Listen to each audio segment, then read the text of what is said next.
Dear student, आपका English की class में स्वागत है।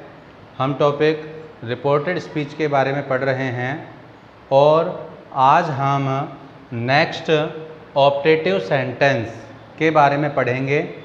ऑप्टेटिव सेंटेंस को पहचानने का आसान सा तरीका है कि इस प्रकार के सेंटेंस में आपको में दिया जाएगा और सेंटेंस के लास्ट में आपको एक्सक्लेमेटरी साइन, जिसे हम विस्मय बोधक चिन्ह भी कहते हैं, यह दिया जाता है।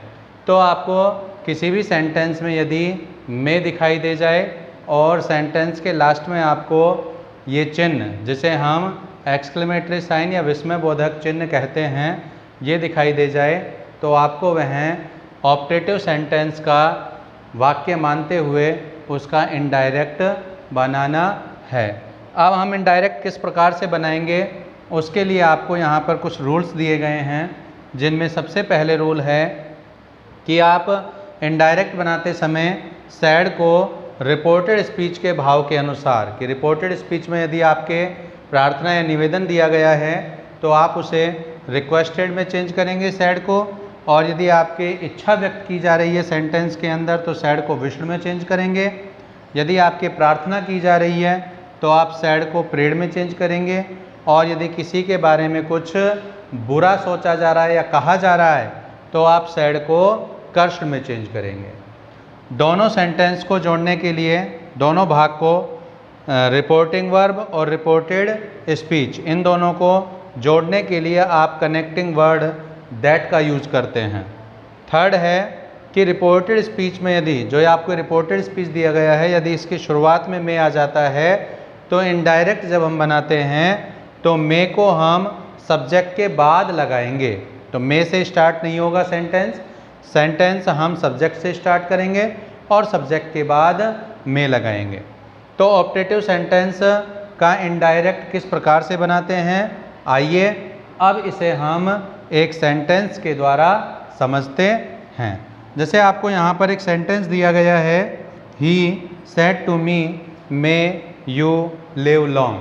तो इस सेंटेंस का जब हम इनडायरेक्ट बनाएंगे तो इनडायरेक्ट बनाने के लिए आपको ये 3 रूल्स फॉलो करने होंगे और इन 3 रूल्स के माध्यम से आप इनका इनडायरेक्ट बना सकते हो। इस सेंटेंस में मे दिया गया है और लास्ट में आपको एक्सक्लेमेटरी साइन दिया गया है, इसलिए यह ऑप्टेटिव सेंटेंस है। तो यहाँ पर आपको जो ये सैड है, इस सैड को आप या तो रिक्वेस्टेड में चेंज करेंगे या विश्ड में या प्रेड में या कर्षड में। तो इसके लिए आप क्या लगाना है, इसके लिए आपको रिपोर्टेड स्पीच में कौन सा भाव है ये समझना होगा। तो यहाँ पर मे यू लिव लॉन्ग, यहाँ पर इच्छा व्यक्त की जा रही है, इसलिए हम सैड को विश्ड में चेंज करके लिखेंगे। तो इनडायरेक्ट बनाते समय आप लिखेंगे ही, सैड का हो जाएगा विश्ड और मी। दोनों भाग को जोड़ने के लिए आप कनेक्टिंग वर्ड यूज करेंगे दैट। इसके बाद मे जो है इसे आप लगाएंगे सब्जेक्ट के बाद और सब्जेक्ट आएगा पहले, लेकिन यू यहाँ पर प्रोनाउन दिया गया है और प्रोनाउन को हम चेंज करेंगे। यू आपका सेकंड पर्सन का प्रोनाउन है, इसे हम मी के अनुसार चेंज करेंगे और यू यहाँ पर सब्जेक्टिव रूप है, इसलिए मी के अनुसार चेंज कर रहे हैं और मी का भी हम सब्जेक्टिव रूप ही लगाएंगे। तो यहाँ पर आ जाएगा यू का आई हो जाएगा और मे को लगाएंगे हम सब्जेक्ट के बाद।